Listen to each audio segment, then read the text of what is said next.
Welcome to the Canarian International Meeting of Alcoholics Anonymous. My name is Mossy, and I am an alcoholic. And my name is Mick, and I am also an alcoholic, serving as your secretary today.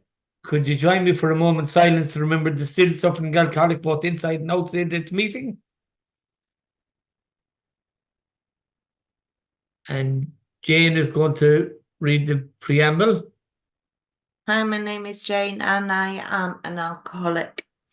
Alcoholics Anonymous is a fellowship of men and women who share their experience, strength and hope with each other, that they may solve their common problem and help others to recover from alcoholism. The only requirement for membership is an honest desire to stop drinking.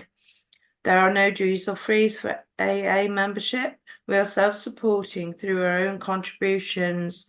AA is not allied with any sect, denomination, politics, organisation, or institution, does not wish to engage in any controversy, neither endorses nor opposes any causes.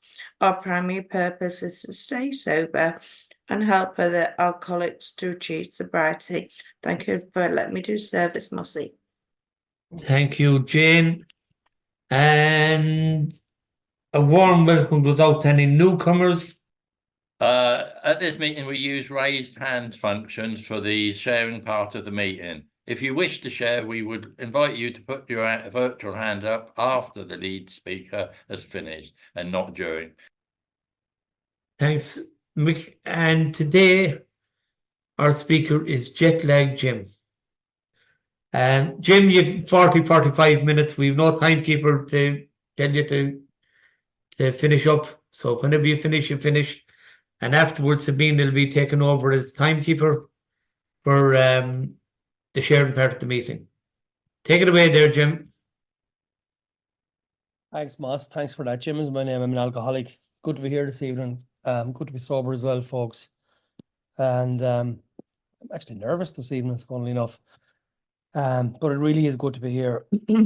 This is my home group. And I suppose this is the most significant and important group that I've attended in my time in recovery.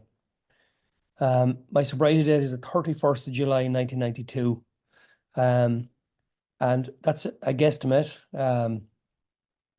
I know that I stopped drinking sometime in July 92, and I'm not quite sure when.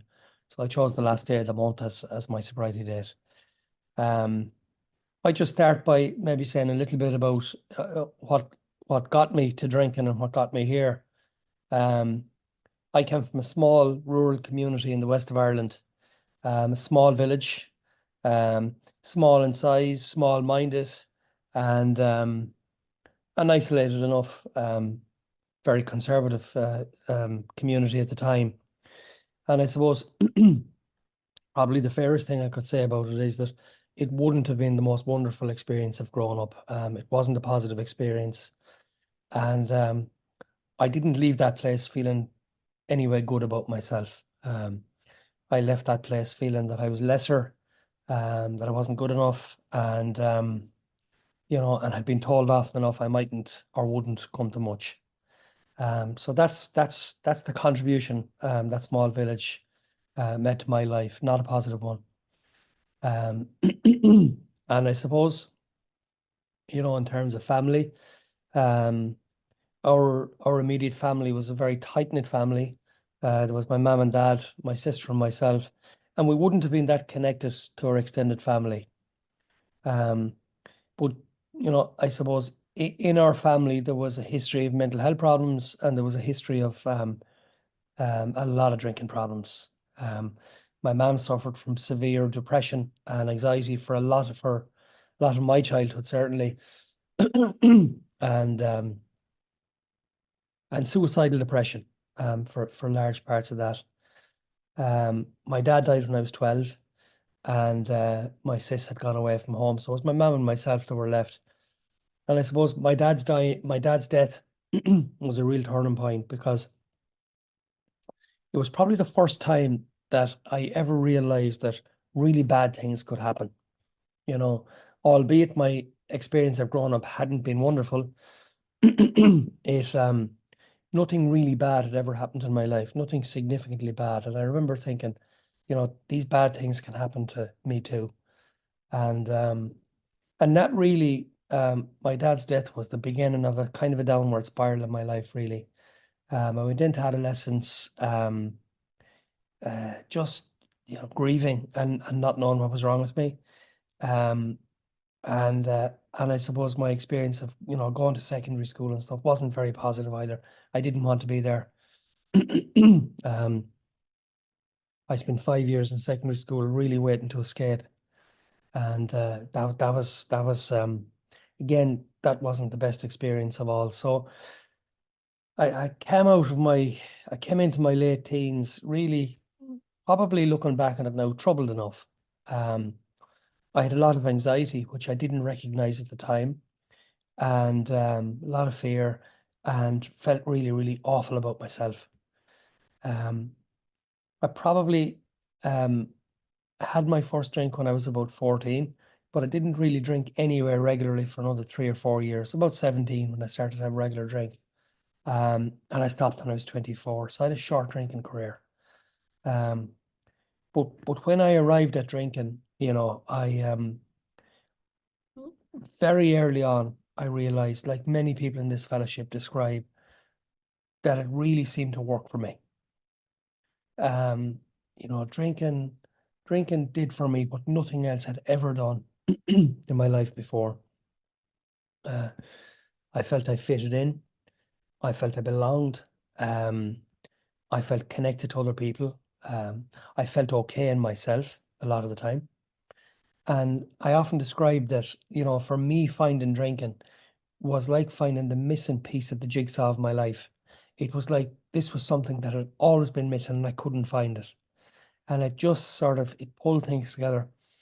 What drinking really did in my early days was it covered over the cracks, you know, in me, the cracks in my emotional health, the cracks in my, just the cracks in my personality. Just, it smoothed everything over and it made everything feel okay.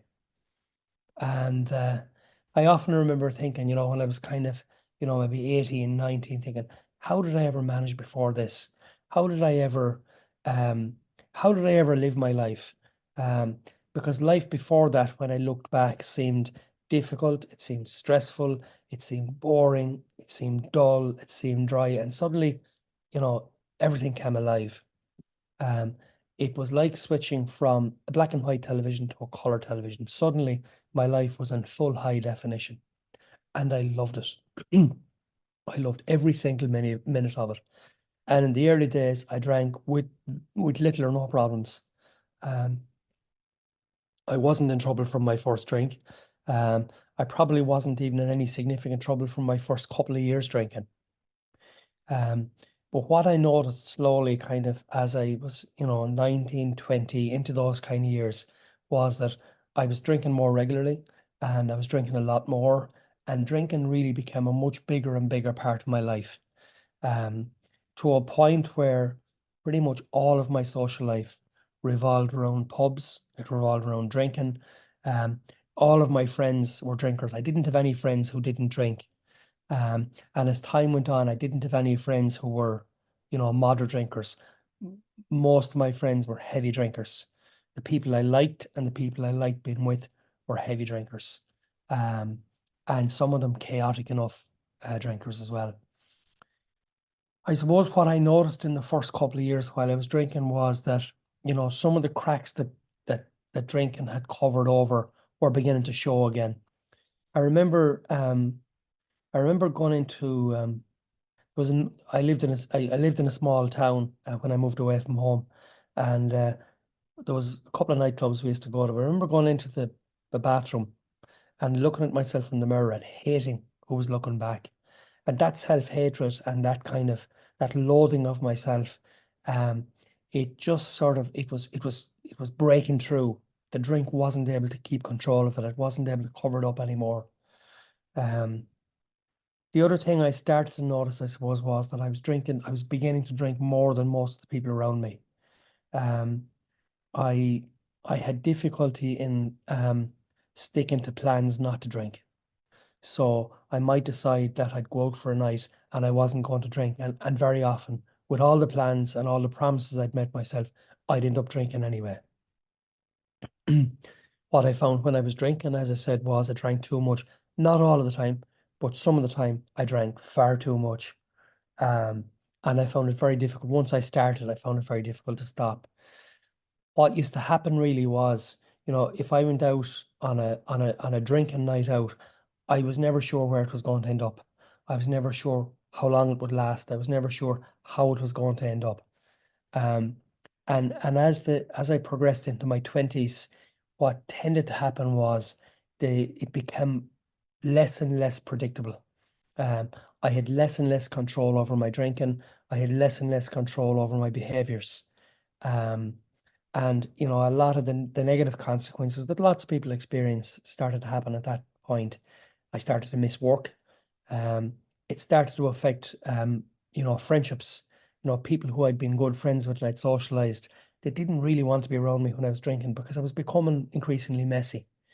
And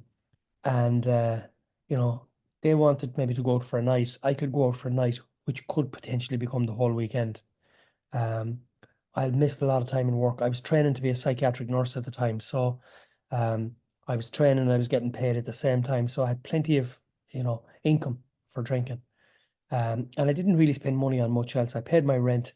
I didn't really buy myself clothes. The clothes I had were falling off me, and so I didn't spend a lot on food. So pretty much most of my disposable income went on drinking.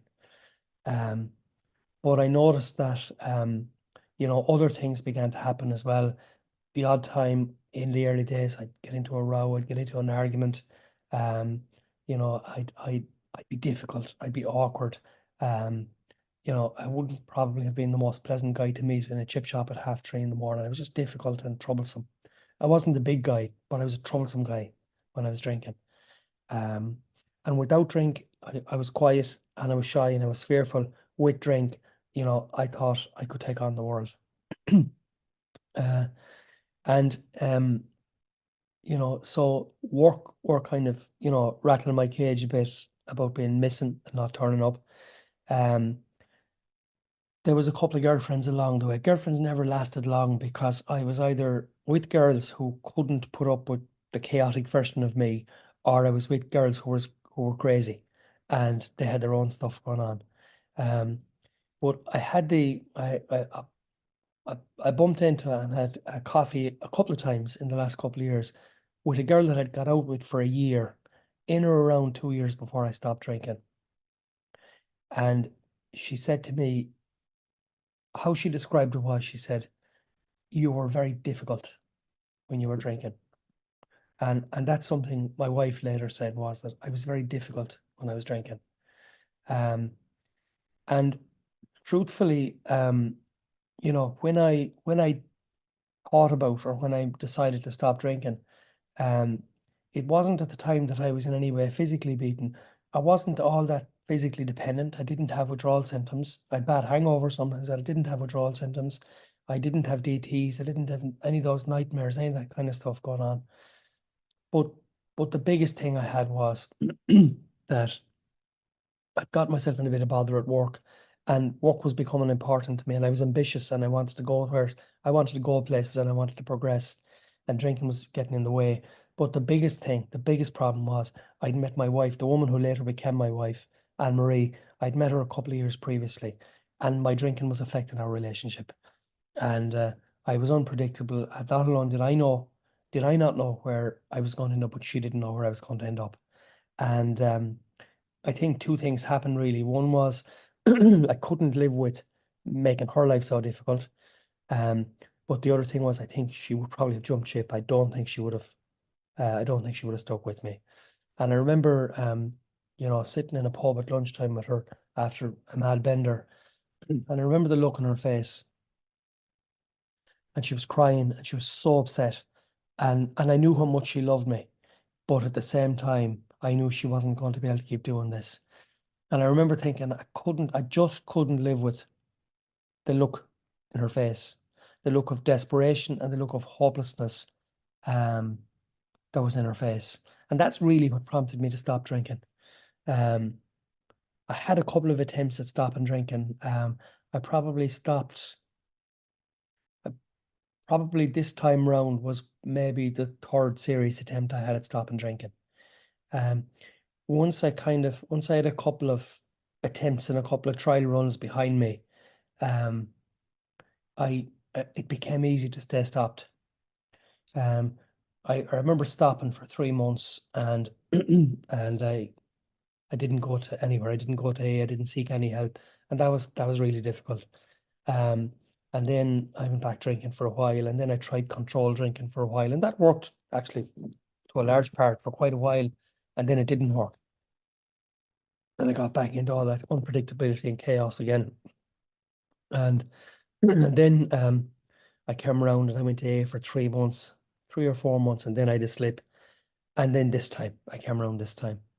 So, you know, they say you shouldn't make any major decisions in early recovery. I got married 3 months after I stopped drinking, so I obviously didn't heed that very well. But, you know, for me, I suppose early recovery was like turning the switch back, but it was worse. Because when I was 17, 18 and I started drinking and it felt like turning the television from black and white to color, to full HD color. When I stopped drinking, it felt like turning it back to black and white. You know, everything seemed dark and dreary and miserable and awful. And I couldn't really see hope. I was going to AA, and at the time, there weren't many young members. Like most of the people that I knew in AA were at least 20 years and more older than me. They all looked like old fellas. Now, those old fellas were probably not 40. Or if they were, they weren't an awful lot with it. They might have been in their middle 40s. But they looked like old fellas to me at the time. They were a lot younger than I am now. But I couldn't see how I could live any kind of a, you know, half enjoyable, half reasonable life without drinking. So early recovery, the best way I could describe it was chaotic. It was really, really stressful. I had huge, monstrous anxiety. So all of the underlying anxiety I'd had as a young fella, all of the anxiety that, you know, I'd inherited physically and socially and every other way from my family just came literally flying to the surface. You know, 6 months in, it was like I felt like an electric cable where the plastic had been stripped back off it, and everything was raw. Every nerve in me was raw, and I was terrified. I was terrified morning, noon, and night of everything. I remember working in hospitals and being terrified that I'd make a mistake and a patient would die, and a whole lot of stuff like that. But I remember in those early meetings, I remember my first meeting in AA, it was in a monastery called Kimmage Manor in Dublin. And what I found at that meeting was I found people who obviously wanted to help me, who shook my hand, who gave me their phone number, landline numbers at the time because no mobiles, and told me keep coming back, give me a cup of tea and biscuits, and you know, looked interested in me, looked like they cared about me, looked like they wanted to help me. And there was one guy in particular, he was an old taxi driver. Again, I say old, he was probably my age now. An old taxi driver called Dermot. And I thought Dermot was a bit crazy. But Dermot had been sober for over 30 years. And, you know, and his life was steady and his life was stable. And I was seeing lots of other people similarly. So I suppose, within that kind of first year, this time around, I decided I'm going to have to give this a go. But I was so distressed and I was so disturbed that I could stay off drink, but I couldn't get my act together. I couldn't get my life back together. I had a sponsor. I'd done some of the steps, and nothing was changing. Nothing was improving. And at that stage, out of desperation, I made a decision to go into treatment. And I went to, it's a very well known treatment centre here in Ireland, Asheree, in the southeast of Ireland. And I went there. It was a Minnesota-based 12-step treatment centre. And that was like a circuit breaker to all the chaos. It gave me 4 weeks of just being away from the world, and I needed to be taken out of action. And but it also took me through the steps again, and they did the steps directly out of the big book. So we did the step up as far as step 5, as you'd normally do in treatment centres here. I did the steps up as far as step 5. But I suppose one of the things I found was that I made a decision to leave nothing behind. You know, everything that was on my mind was written down in step 4 and was shared in step 5. And when I came out of treatment that time, I was in a different place. You know, a lot had changed, a lot had shifted. A lot of the anxiety had settled down, hadn't gone away, but it had settled down. A lot of that terrible internal turbulence and disturbance had kind of died down and settled down a good bit. And I was feeling steadier in myself. I was going to aftercare one night a week, and I was starting to feel a bit steadier in myself. Things were stabilizing at home. And then, you know, maybe a year or two after that, my first son was born, and we got into all of the kind of stuff of, we were married, we had a mortgage, we were rearing kids, we were doing all the normal kind of stuff that people do. And I suppose for the most part, I was actually functioning reasonably well. And I was coping reasonably well. I'd gone back to school at night. I'd gone back to college. I got myself a couple of qualifications. With 2 lovely boys. Anne Marie was a good woman. I loved her dearly. I was absolutely crazy about her. She was the love of my life. And we were best friends. We were soulmates, and we were married, and we were parents, and all that kind of stuff.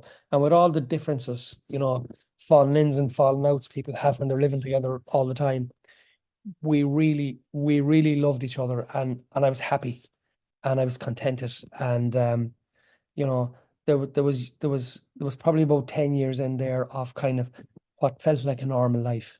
You know, it felt like the kind of life that other people would have as well, if they weren't you know, in addiction and stuff like that.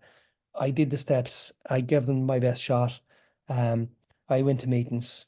You know, I had a sponsor. Probably didn't use my sponsor as much as I should have, but I had a sponsor. I had AA friends. And you know, all the dust kind of settled down. And when I was probably about, I don't know, 15 years into recovery, maybe, my wife Anne Marie was diagnosed with a brain tumor, a cancerous brain tumor, and that set off an absolute avalanche of chaos in our lives. She had surgery, she had radiation, she became increasingly sick, and affected by her brain tumor over the years. She lost increasingly over 11 years. She lost a lot of her cognitive function, you know, and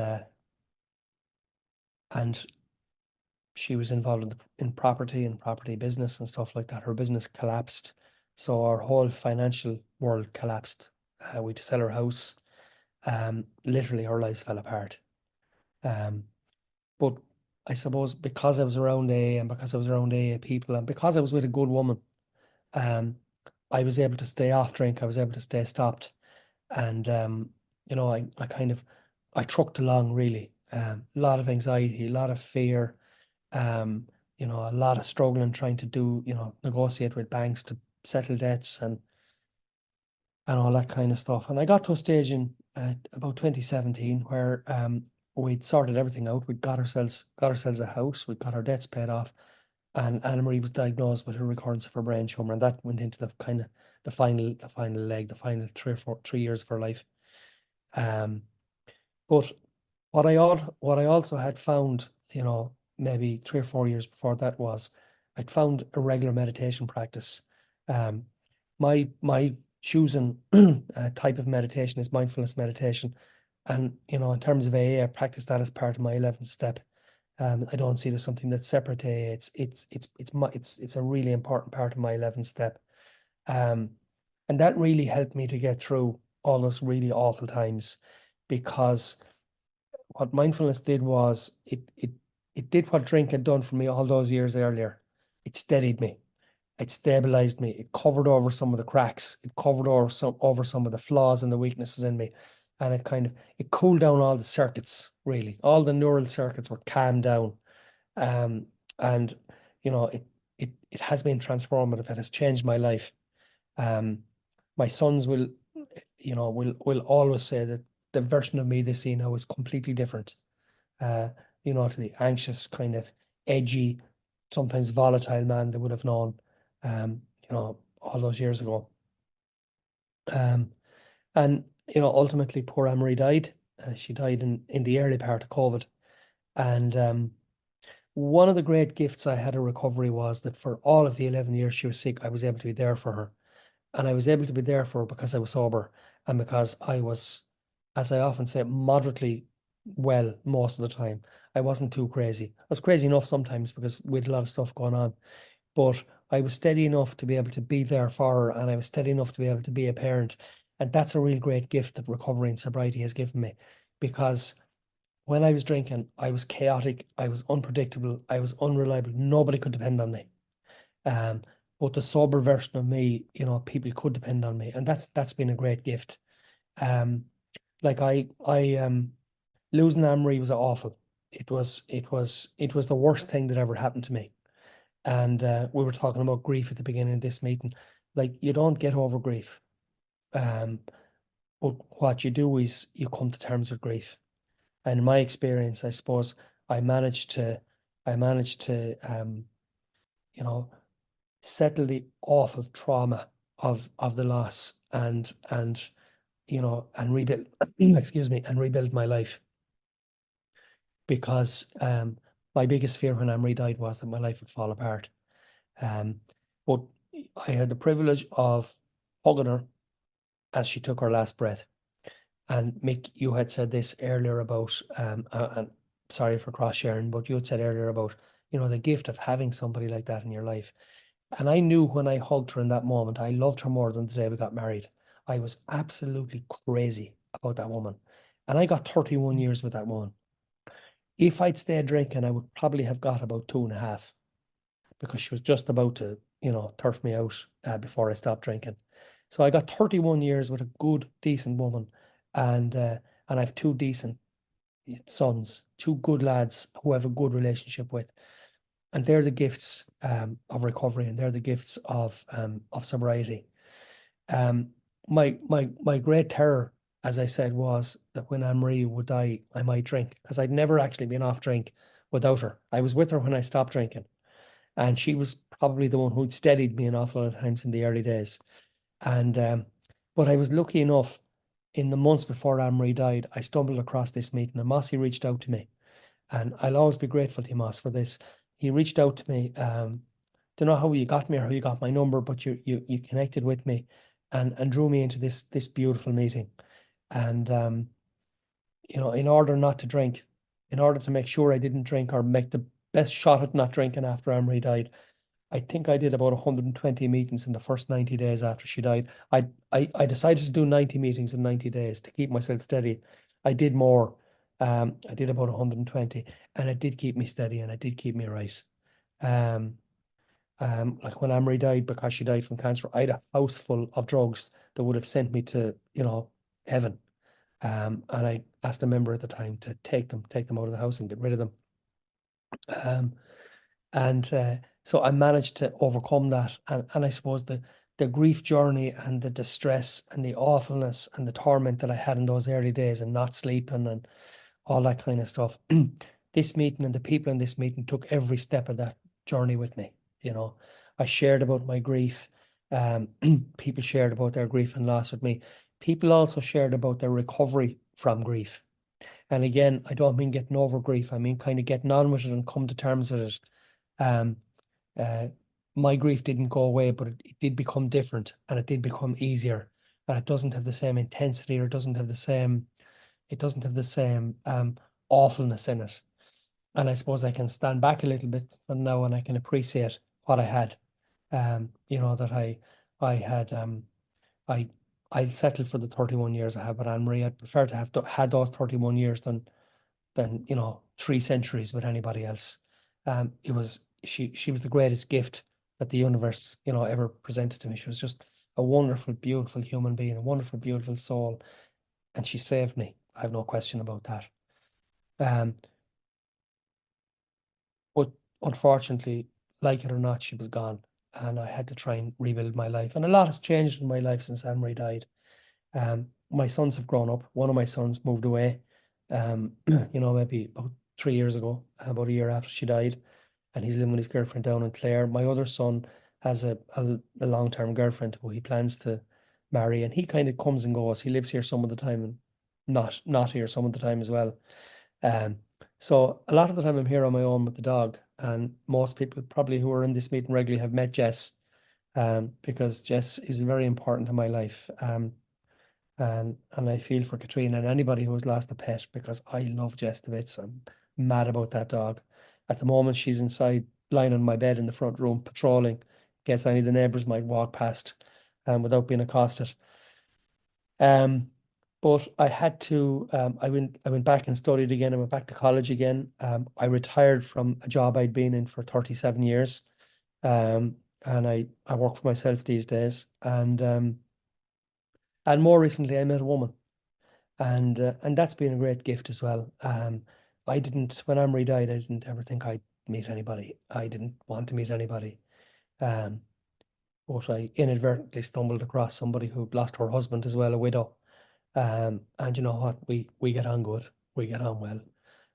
She's a good woman as well, and I love her. And we have we have a good time. We look out for each other. And I don't have so many nights. I don't have so many long, lonely nights sitting here on my own. It's nice to have company. It's nice to have somebody to share my life with. It's nice to have somebody who cares about me and checks up on me. Because I've learned when your kids grow up, you can't expect them to keep minding you. They need to move on with their own lives. They need to do their thing. So my lads are doing that. And it's lovely to have somebody who'll ring up and listen to my shit from time to time, and look out for me and me for them as well. I suppose, yeah, so that's the journey, if you like. For me, there's a few things that are very, very important, as I continue in recovery, because like everyone else here, I'm only sober for today. Whatever it is, 31 or 2 years or whatever it is, it's great. And time away from drink buys you, it literally buys you a bit of time. It puts a bit of space, and it puts a bit of buffer. It puts a bit of a buffer between me and drink. And it also gives me enough time to do stuff that settles down the madness in my head, but it gives me no guarantees. The first day I came into AA, I decided to stay sober for one day. And this morning, I decided to stay sober for one day. So whilst I'm sitting here sharing as an old-timer, I'm only sober since whatever time, 12 o'clock last night or whatever. I'm not sober a full day yet, because it's very much a daily program. It's a daily reprieve. There was things that have been very important for me. Steps have been important for me. And I suppose I've in my time, I've had a truculent relationship with AA, because I always kind of thought I might know better and I might be able to do it my way. And each time I've done that, I've suffered dearly. I stopped going to meetings for long periods of time. I stopped for maybe 6 or 7 months at one stage. And I was crazy when I came back. I was absolutely nuts. But I also almost drank. When I was 13 years sober, I ended up with a glass of wine in my hand. A friend of mine and myself went for a bit of lunch. She was drinking organic wine, and she didn't really take a whole pile of notice one way or another. But alcoholic, not alcoholic, didn't mean anything to her. She was a girl, a friend I was working with, and she was drinking this organic wine, and she was telling me about it. And she said, "Would you like some?" And I took it in my hand, and my hand was on my way to my mouth when I caught myself and stopped. And I suppose that for me was a good example of what not going to AA and what not being in a program could have done for me. I almost had a slip after all them years, and that terrified me. So I came back to AA, and I started to take it a little bit more seriously. I've given the steps my best shot. They're not perfect, but I've given them my best shot. Some of the steps have been particularly important to me. Step one was very important to me in terms of, realizing that I actually can't drink. I'm not able to drink like everybody else. When I drink, I'm unreliable, I'm unpredictable, and potentially crazy. And I could harm myself or somebody else. But also, my life is unmanageable. There's a lot of history, and I've taken a lot of bumps along the way. Lots of bad stuff has happened to me along the way, and a lot of that is still with me.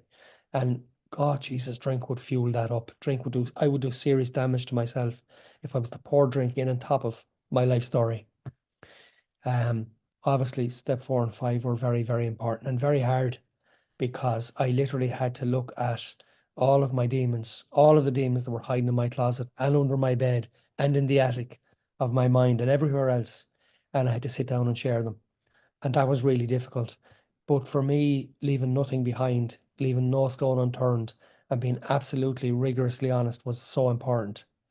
I found step 8 and 9 very difficult, because again, I had to face, thinking about the people I'd done harm and find ways to make amends to them. And I pretty much made amends to most of the people I could find, and most of the people who were still around. And there's nobody. When I was done, and step 9 actually took a long time, but I've come to a stage where I don't have any unfinished business with step 9. There's nothing hanging over me here and saying I need to go back and say sorry. And the normal day-to-day stuff that I do, in terms of annoying people or upsetting people or wronging people from time to time, I can deal with that in step 10. Again, as I said, step 11 has been the game changer. That's the difference. Step 11 for me is the difference between being dry and kind of sober. It's the difference between that and being sober, because prayer and meditation, particularly meditation, prayer, small p, but the meditation with a big M. Meditation has got me sober, and step 11 has got me sober. I've been lucky enough, I suppose, that for most of my recovery, I've been in or around people who have addiction problems, and I've had the chance to work with them for a long time because of my background and my profession. So I've been able to journey with an awful lot of people in recovery, and to be honest, I suppose for long parts of the early and middle recovery, that was really important to keep me sober, because some of the jobs I did, my job was contingent on being sober. I wouldn't have been able to do those jobs had I not been sober. So if I had to drink, I would have had to find a different profession, because I was working in addiction treatment centres and places like that. So you can't be drinking and working in those places. So the fact that I was involved in the business of recovery, and I was a big part of my life has been being with people in recovery and helping them. That really, really helped to keep me sober. So where I am today, I suppose, is that I spent last night and this morning with my son down in Clare. My two sons are down there, and we had a lovely night. We had a bit of crack, and I was watching the two lads, and one of them had 2 bottles of beer, and the other fella had a bottle of beer, and then he decided he didn't have room for a second bottle because he wanted apple tart. And I was thinking, Jesus, what a difference compared to me when I was 22. I would have drank everything in the house and the road and the neighbour's house and anything else I could get my hands on. And to see a young fella saying, you know what, I have no room for another beer because I want another slice of apple tart. And that gives me a great kind of satisfaction that, at least so far, they don't seem to be in the bother I was in.